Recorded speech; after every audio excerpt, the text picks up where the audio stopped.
Assalamualaikum warahmatullahi wabarakatuh. Selamat pagi anak-anak. Semoga kita selalu dilindungi oleh Allah SWT. Baiklah, berjumpa lagi dengan Ibu. Kita pada hari ini akan membahas materi sejarah kebudayaan Islam tentang kesuksesan Nabi Muhammad SAW hijrah ke Madinah. Sebelum kita memasuki pembelajaran, ada baiknya kita berdoa terlebih dahulu supaya apa yang kita pelajari pada hari ini akan memberikan manfaat bagi kita sendiri. Baiklah, berdoa dimulai.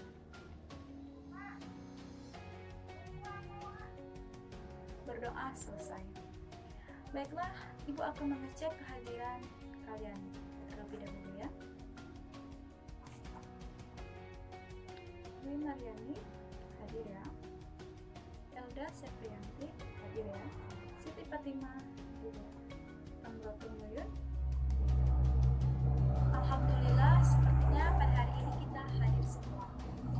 Baiklah, Ibu akan memberikan kalian penjelasan tentang kesuksesan Nabi Muhammad hijrah ke Madinah. Sebelum kita mulai pembelajaran, Ibu harap kita untuk fokus pada saat Ibu menerangkan pengertiannya ya. Nah, langsung saja kita membahas tentang materi kita pada hari ini ya anak-anak. Hari ini Ibu menggunakan media pembelajaran agar kalian semua bisa mengerti apa itu, bagaimana sejarah tentang Nabi Muhammad SAW hijrah ke Madinah. Nah, Ibu harap kalian dapat mengerti dan dapat memahami dengan baik. Langsung saja kita ke pembahasan, yaitu kondisi masyarakat Madinah sebelum masuknya agama Islam. Nah, di sini ada poin ya. Poin di sini yang pertama yaitu kepercayaan masyarakat Madinah sebelum Islam. Yang kedua ada kondisi sosial masyarakat Madinah sebelum Islam. Ketiga ada kondisi ekonomi masyarakat sebelum Islam. Dan yang terakhir ada kondisi politik masyarakat Madinah sebelum Islam.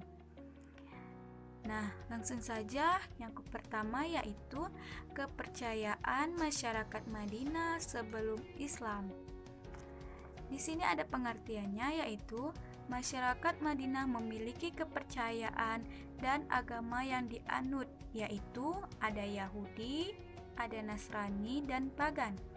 Sebagian kecil dari penduduk Madinah tidak memeluk agama. Artinya mereka tidak memiliki agama ya anak-anak. Mereka mengikuti keyakinan orang Quraisy dan mereka dikenal dengan paganisme. Selanjutnya, di sini ada kondisi sosial masyarakat Madinah sebelum Islam. Nah, di sini yaitu Madinah memiliki dua kebudayaan yaitu Arab dan Yahudi. Keduanya sangat berbeda. Namun pada awalnya berasal dari satu sudut bangsa, yaitu ras Semit. Di samping itu dua bangsa muncul beberapa suku atau kabilah. Yang pertama ada kabilah Aus dan Harts. Yang kedua ada kabilah Yahudi. Nah, lanjut. Selanjutnya yaitu kondisi ekonomi sebelum Islam ya. Madinah berada di tempat strategis sebagai jalur penghubung antara kota Yaman dan Syariah. Madinah merupakan kota subur dengan pertanian. Kota Madinah terdapat daerah persawahan dan perkebunan yang menjadi sandaran hidup penduduk penghasil terbesar adalah kurma dan anggur. Kota Madinah terdapat beberapa pabrik besar yang dikelola oleh orang-orang Yahudi. Nah, jadi di Madinah ini memiliki perkebunan yang sangat subur. Penduduk tersebut penghasil terbesar kurma dan anggur. Nah, jadi di kota Madinah ini terdapat sebuah pabrik dan dikenal dengan pasar yang besar. Di sini menjual minyak wangi dan lain-lain. Sampai sini paham ya? Kita lanjut ke kondisi politik masyarakat Madinah sebelum Islam. Nah, dalam kondisi politik, Madinah tidak menerapkan konsep kerajaan, melainkan berada di tangan suku atau kelompok tertentu. Nah, jadi di kondisi politik masyarakat Madinah ini tidak mengutamakan kerajaan, adapun mereka melainkan berada di tangan suku atau kelompok. Nah, suku pertama di Madinah yaitu suku Amaliko. Kemudian bangsa Yahudi datang dan menaklukkan suku Amaliko. Sejarah menyebutkan bahwa orang Masehi Syam sangat membenci Yahudi. Keadaan tersebut menyebabkan perperangan sehingga Yahudi tersisihkan. Nah, itulah berbagai macam dari pemaparan poin keempat tersebut ini. Nah, kita lanjut ke macam-macam hijrah ya, anak.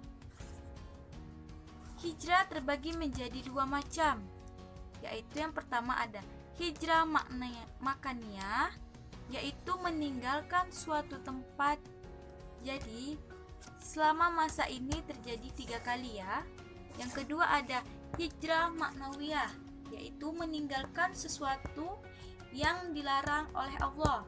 Contohnya, masa kenabian, peristiwa ini terjadi 4 macam hijrah.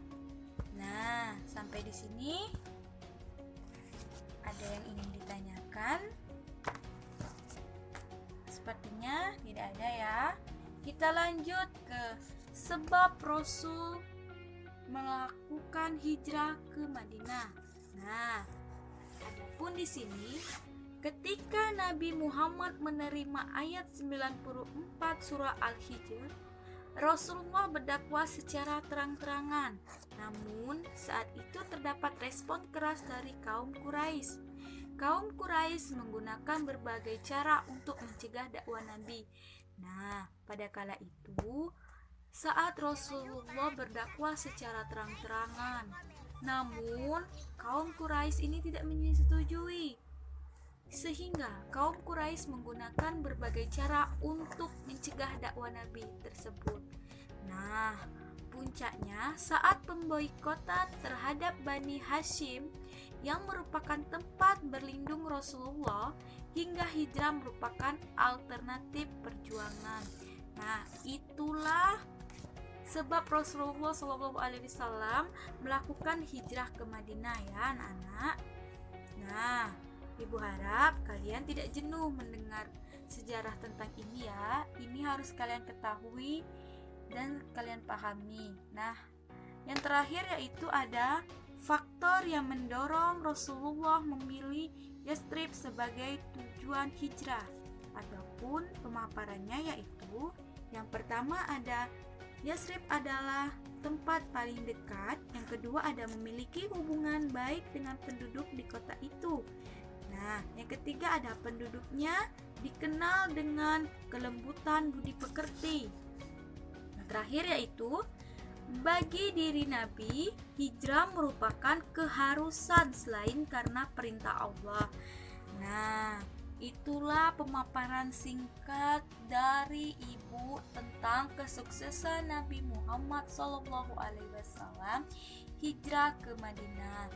Sampai di sini ada yang belum mengerti ataupun tidak paham, Ibu harap bisa memberikan pertanyaan kepada Ibu apa yang tidak kalian ketahui dan apa yang tidak kalian mengerti. Nah, sekian pemaparan singkat pada hari ini. Ibu harap kalian bisa menerima, dan pembelajaran pada hari ini Ibu cukupkan sampai di sini. Semoga apapun yang kita pelajari bisa bermanfaat bagi kita semua. Ibu akhiri, wabillahi taufiq wal hidayah. Wassalamualaikum warahmatullahi wabarakatuh.